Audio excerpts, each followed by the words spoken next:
Pour vous, c'est quoi l'éphéméride? Éphéméride? Le plaisir de sa folie? Aimer dire fêlé? Éphéméride. Proclamer l'amour. Agir. Dire aime et fait. Éphéméride. Sortir la tête hors de l'eau prévient plissure de la peau. L'éphémère ride. L'éphéméride? Ouais, ça, les dessous de la politique, quoi. L'éphéméride, tu vois, le retour. Ah, vraiment, l'éphéméride, hein? C'est prendre du recul, l'impermanence des choses, l'idée éphémère, l'effet méride.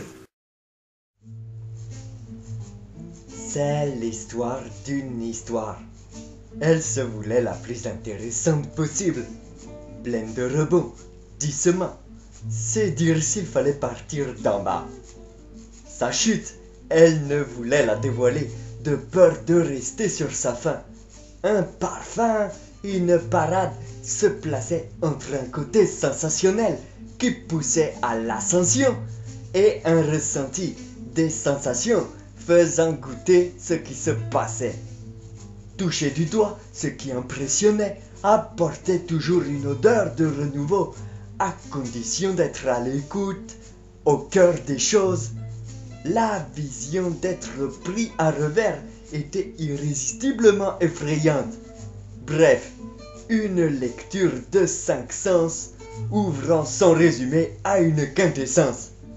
Le fil se devait d'avoir un sens profond, mais il était insensé de le saisir, car le plaisir n'était pas figé. Il asséna à rire en prenant de la hauteur.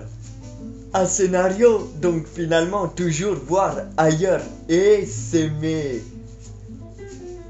L'expert, riant, se moque bien de tomber dans l'égout, se retrouver sur la touche, ne plus avoir un louis d'or, vu la confiance d'avoir au dos l'aura, l'O2, l'heure, une fois incrusté qu'il avait le cran de surmonter l'épreuve.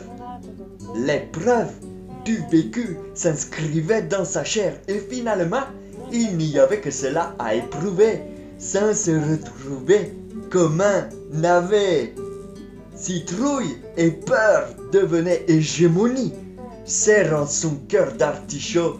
Il y avait toujours l'étincelle d'une cérémonie, un halo au-dessus disant oui, mais quand un je sais ou décès mourait, là on allait au tréfonds.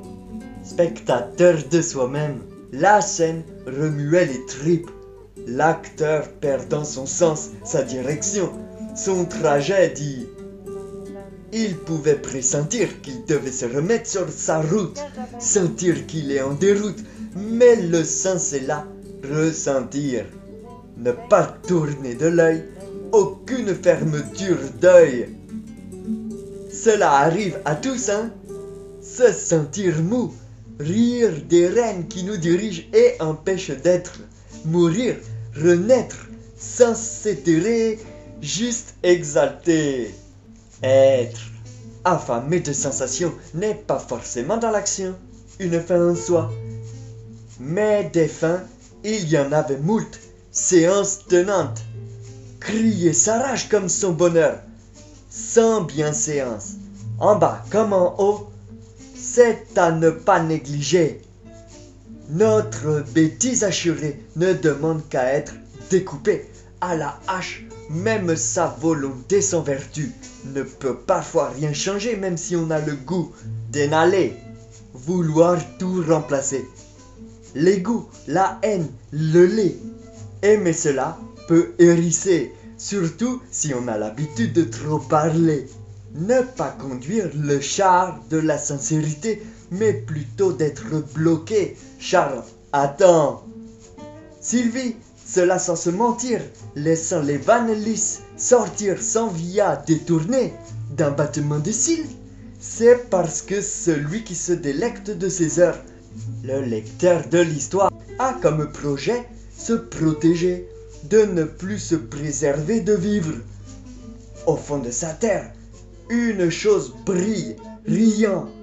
Quand hier il roulait sa bille, il accepte d'être bête quand tout part en vrille.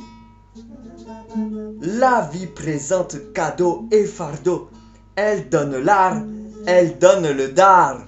Bref, essaimer l'idée que tout est intensité, tristesse et joie, car tout est sain.